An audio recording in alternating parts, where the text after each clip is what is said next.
and subscribe, otherwise I might pay you guys a visit. On July the 28th at the O2 Arena in London, there is a huge fight. I'm sure you're pretty aware of it. Dillian Whyte versus Joseph Parker, and a very, very good undercard, by the way, as well. It's pretty much sold out now. I think Dillian Whyte has a couple more tickets. If anybody is scrambling to try and get one, you can contact his brother over on Instagram to try and get some.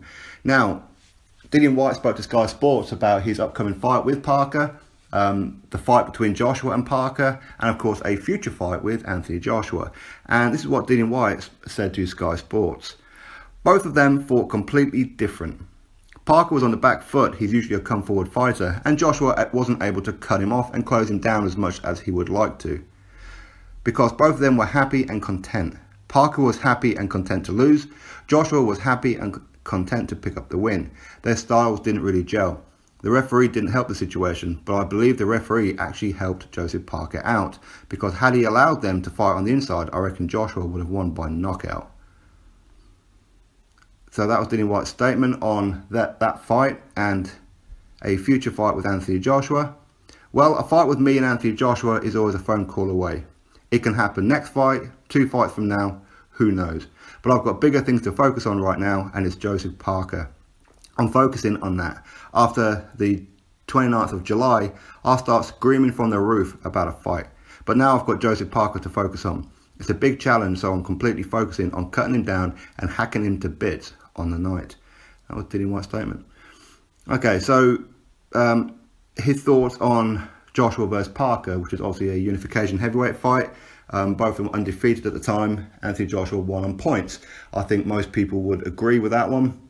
Even Team Parker agreed that Anthony Joshua won that fight, and Parker didn't do a lot of the things that he was really practicing to do.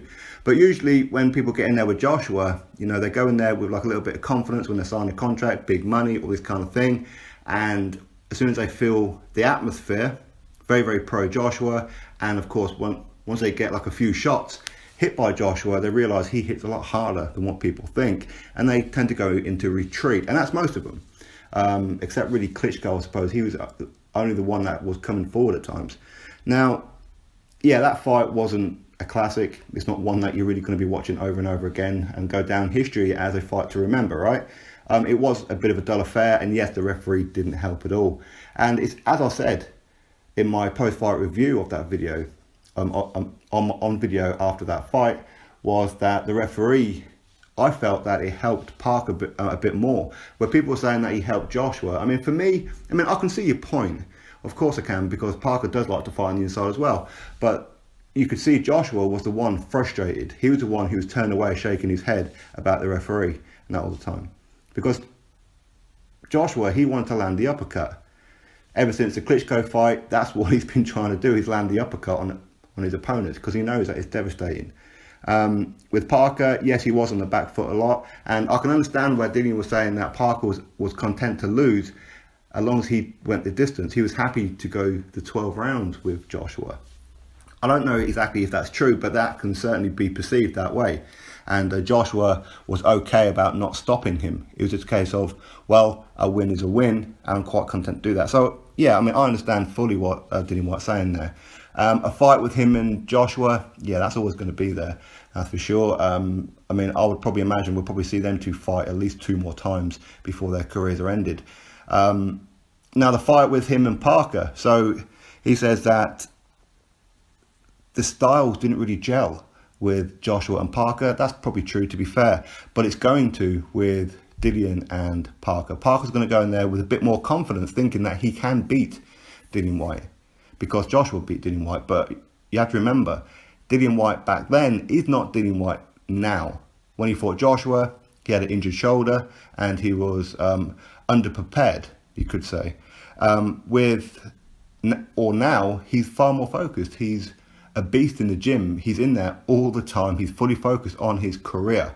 He doesn't get emotionally invested as much anymore. The last time he really did that was against Derek Chisora, and he got tired early on, and so did Chisora, which ultimately made it a great fight. Now, with Dillian Whyte now, you can see the improvements. Every fight that he has, he's added something different. So he's never the same fighter 2 fights in a row. He really isn't. So it's very difficult for any opponent to take on Dillian Whyte knowing what he's going to bring, because there's no real blueprint. People may look at the Joshua one, but if you look at the Joshua one, as I said, he's a totally different person now, totally different.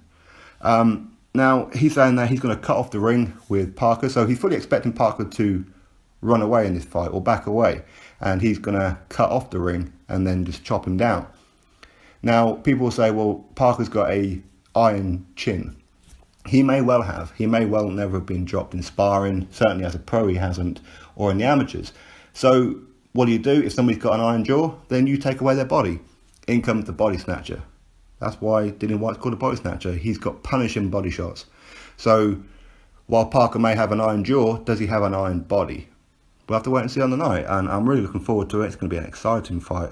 I'm sure of it. As I said, the undercard is looking pretty damn good as well, with Derek Chisora taking on Carlos Takam, Kell Brook taking on Brandon Cook in only his second 154 fight. You've got Katie Taylor defending her unified titles as well against Kimberly Connor, and Joshua Buatsi taking on Ricky Summers. Again, very, very exciting fight with Joshua Buatsi stepping up so early on in his pro career.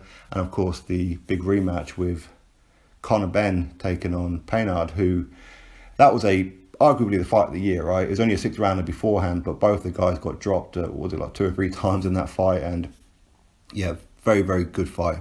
Very, very good fight. So hopefully we can see another good fight there. So I'm really looking forward to all of it. The main event, will break that down a little bit closer to the time. We are only, 3 weeks away now for that fight. So time is ticking. It's really getting here fast. So anyway, drop your thoughts below to Dillian Whyte's comments. Click that thumbs up, subscribe. Catch you all on the next video.